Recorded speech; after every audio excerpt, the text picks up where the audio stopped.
Hi all and welcome back to Florian's weather coverage. Today we're going to be talking about a large storm system that is taking aim at the northeast. With this system we should expect flooding and a damaging wind threat.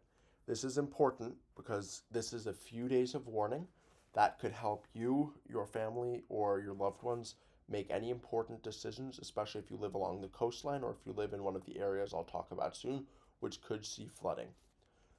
We'll start off talking about the near-term temperature. Right now we're seeing temperatures from the 30s up in the Adirondacks all the way to the 50s along the coastline. The reason we're seeing these milder temperatures is because we have a smaller system that is currently moving into the area, bringing north a warm front. About Monday evening, the day and the time is right here on the left. If you want to keep track of that there, but I'll also be telling you as I go through. So Monday afternoon into evening, we're going to see some light rain and then some snow across Maine in the higher elevations. We're not really going to see any snow accumulations in big cities or areas that are closer to sea level, but higher elevations, a quick 2 to 3 inches is going to be possible. The rain will be insignificant here, maybe help a little with the drought efforts, but we're only going to be seeing 0.2 to 0.3 inches at most. And then, as you can see, the National Weather Service currently has no watches or warnings issued, but this will change quickly as we go into the storm system that is going to be taking aim at the northeast. So, first, we see this system that moved through that I just talked about. You have the rain down here and the snow up in the higher elevations.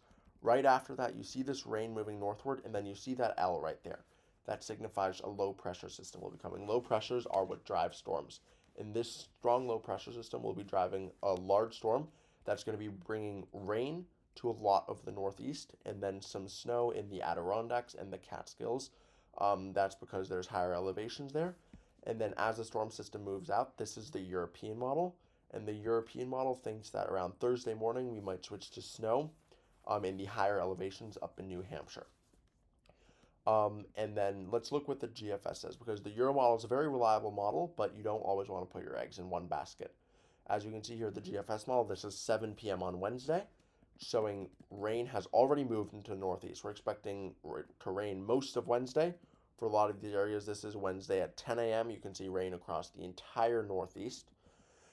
Then the storm system, the low pressure center, will move north, and it's showing this area of darker greens in Long Island and Connecticut. That means that we'll likely be seeing heavier rain there, and we'll look at rain totals in a second. But as you can see, the GFS has a stronger low pressure system, which will be able to bring down a little more cold air, and that brings snow to most of Pennsylvania and the western half of New York.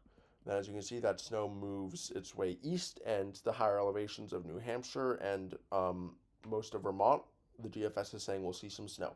Now, it's too early to fine tune the exact details of where we're seeing snow versus where we're seeing rain, but I would say if you live in southern New York, Connecticut, Rhode Island, Massachusetts, most of New Hampshire, and a good part of Maine, don't expect any snow with this system on Wednesday evening through Thursday.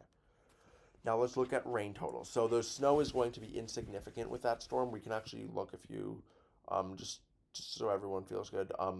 So we're going to be seeing really no more than combined with both storms 6 inches in the Adirondacks, which they're used to up there.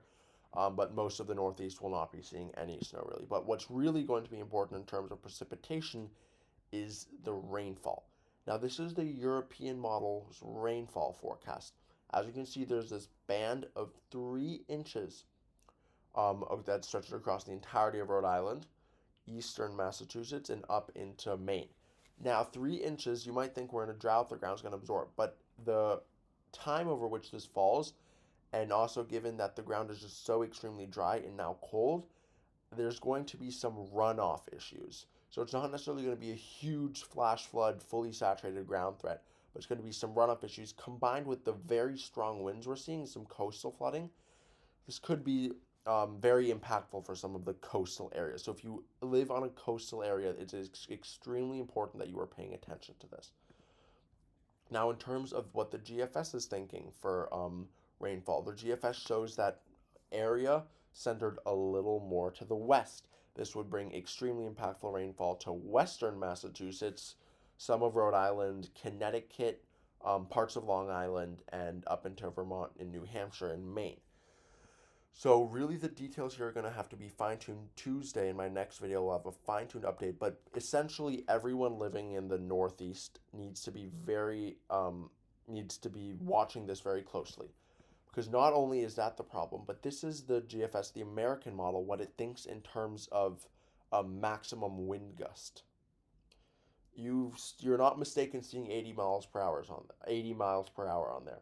The GFS is thinking that we're going to be seeing 80-mile-per-hour gusts on Cape Cod, Block Island, and 70-mile-per-hour gusts on most of the coastline in Long Island, Connecticut, Rhode Island, Massachusetts, and up into Maine.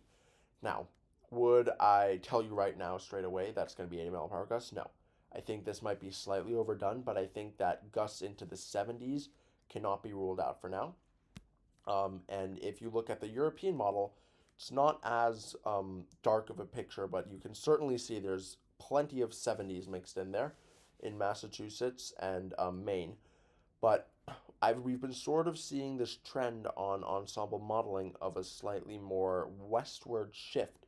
So it's certainly something to look at. If there were to be a westward shift with the coming runs of the European model, we would be seeing more of these impactful winds in Long Island and Connecticut. And we're also seeing maybe a slight strengthening of the low pressure system. So looking into what's driving this and why it's important, the low pressure system creates lots of like really just rushing air, which we call the lower level jet at 850 millibars. This is a few thousand feet above the surface. And those winds up there sporadically make it down to the surface. Now, as you can see, the forecast is calling for 90 to 96 knots of wind, maybe even 101 as the storm strengthens into early Thursday. Now, 101 knot winds probably won't make it all the way to the surface, but 80 to the surface is certainly possible, especially if we're thinking of this trend to a stronger lower level jet. So it's certainly something to look for. It's very important that we monitor this. You should subscribe to my channel. Stay tuned to your local TV meteorologist and your National Weather Service Center. Give this video a like so you see more of them and so other people can see this. It's very important that other people are also able to see this. And most importantly, stay safe out there. Stay tuned for my video on Tuesday. Make the right decisions and stay weather aware. Thank you so much for watching.